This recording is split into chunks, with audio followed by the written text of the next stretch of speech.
akan memberikan penyuluhan atau informasi kepada bunda-bunda semua mengenai teknik menyusui.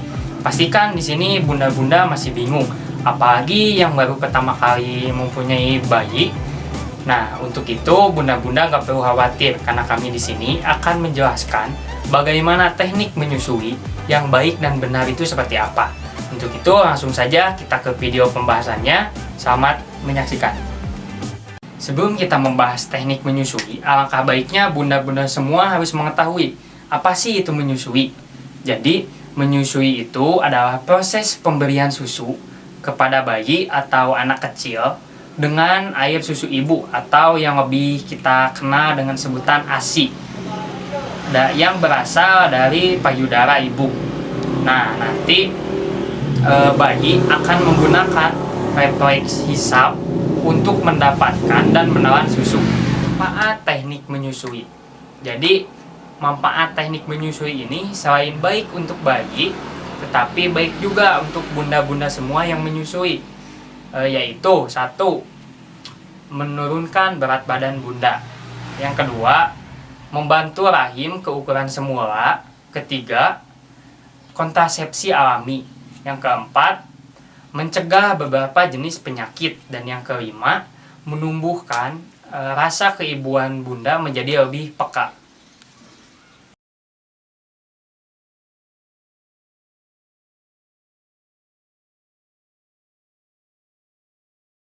Posisi cradle. Posisi cradle seperti ini.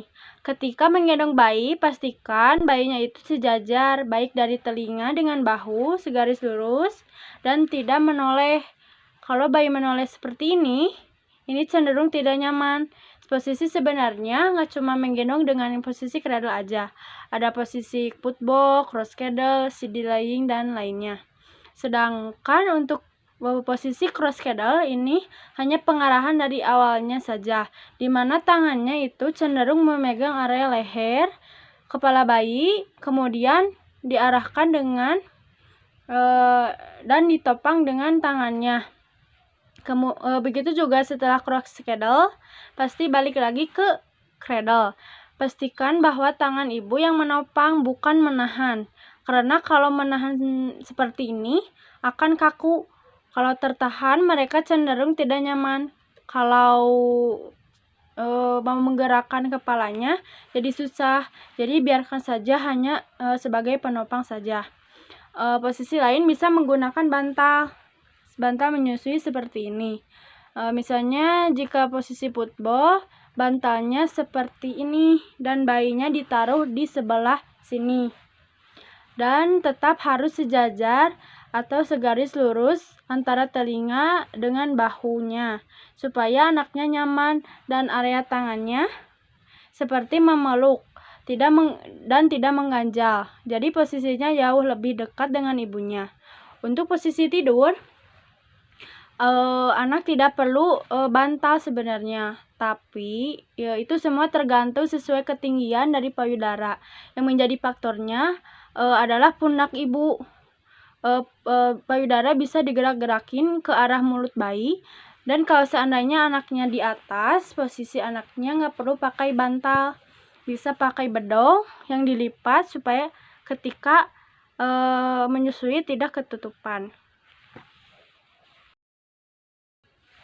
Yang kedua ada perlekatan. Tanda perlekatan pada bayi dan ibu yang baik yaitu, yang pertama, dagu menempel pada payudara. Yang kedua, mulut terbuka lebar. Yang ketiga, sebagian besar atau seluruh areola masuk ke mulut bayi, bukan hanya di puting saja. Yang keempat, hidung menghadap ke atas, tidak tertutup oleh payudara. Yang kelima, tidak menimbulkan suara jika perlekatan tidak benar, antara ibu maka akan dan bayi saat timbul nyeri menyusui dan lecet terjadi pada ketika puting. hormon oksitosin atau seringkali disebut sebagai hormon kasih sayang aktif bereproduksi saat ibu menyusui bayi. Ketika hormon ini bekerja, produksi ASI juga meningkat dan menimbulkan perasaan tenang dan nyaman pada bayi. Saat itulah bayi dapat merasakan kedekatan dan cinta kasih dari ibunya. Ibu perlu melakukan kontak mata dengan bayi saat menyusui. Selain pelukan, Pandangan mata juga berbicara, terutama bahasa cinta kasih.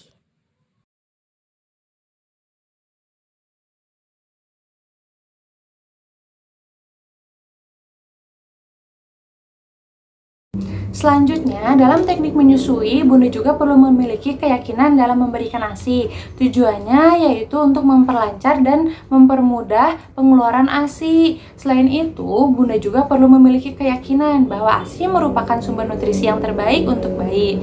Selanjutnya, ada cara memerah ASI yang benar. Kenapa sih Bunda perlu mengetahui cara memerah ASI? Karena ada beberapa kondisi Bunda tidak bisa menyusui bayinya secara langsung, baik Bunda sedang bekerja maupun puting payung berdarah Bunda sedang terluka.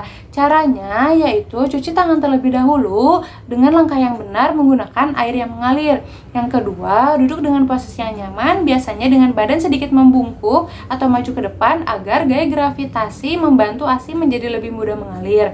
Selanjutnya, Bunda dapat menggunakan atau melihat gambar bayi, rekaman suara bayi maupun barang beraroma bayi, atau teknik relaksasi lainnya seperti mendengarkan musik. Tujuannya yaitu untuk merangsang let down refleks atau saraf pada payudara yang terangsang. Refleks ini merupakan refleks yang membantu ASI keluar dengan lancar. Selanjutnya di sini ada gambar payudara.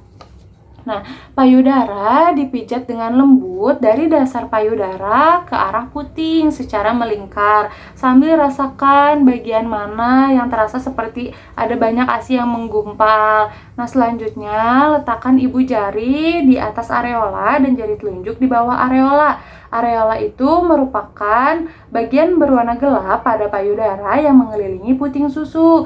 Selanjutnya, tekan, kemudian dorong perlahan menuju puting dengan tekanan yang ringan. Bila dirasa sudah lebih kosong, Bunda bisa pindah ke yang di samping seperti ini. Nah, lakukan prosedur tersebut atau ulang gerakan tersebut hingga payudara terasa lebih kosong atau lembut. Cara memerah ASI dengan pompa manual atau pompa elektrik.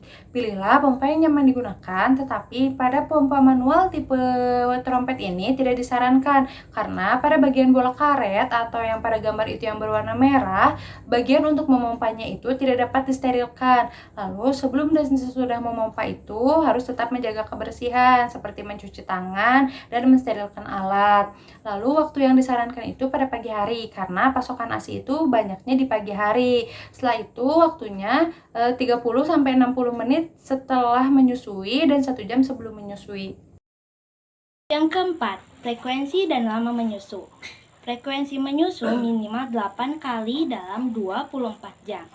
Bayi akan menyusu setiap 2-3 jam sekali dan lama menyusui rata-rata 5-15 menit. Yang kelima, dukungan ibu menyusui. Yang pertama ada dukungan suami, yang kedua dukungan sesama ibu yang telah berpengalaman menyusui, dan yang ketiga dukungan pemerintah dalam pemberian ASI dan menyusui melalui berbagai kebijakan antara lain peraturan pemerintah Undang-Undang Nomor 33 Tahun 2012 tentang pemberian ASI eksklusif. Selanjutnya ada cara menyimpan ASI perah. Penyimpanannya itu yang pertama di ruang tertutup yang suhunya 19-26 derajat Celcius dan lama penyimpanannya itu 4-6 jam, dan syaratnya itu tempat ASI perah harus steril dan tertutup rapat. Terus yang kedua di dalam tas pendingin. Nah, itu suhunya minus 15-4 derajat Celcius. Lama penyimpanannya itu bisa sampai 24 jam.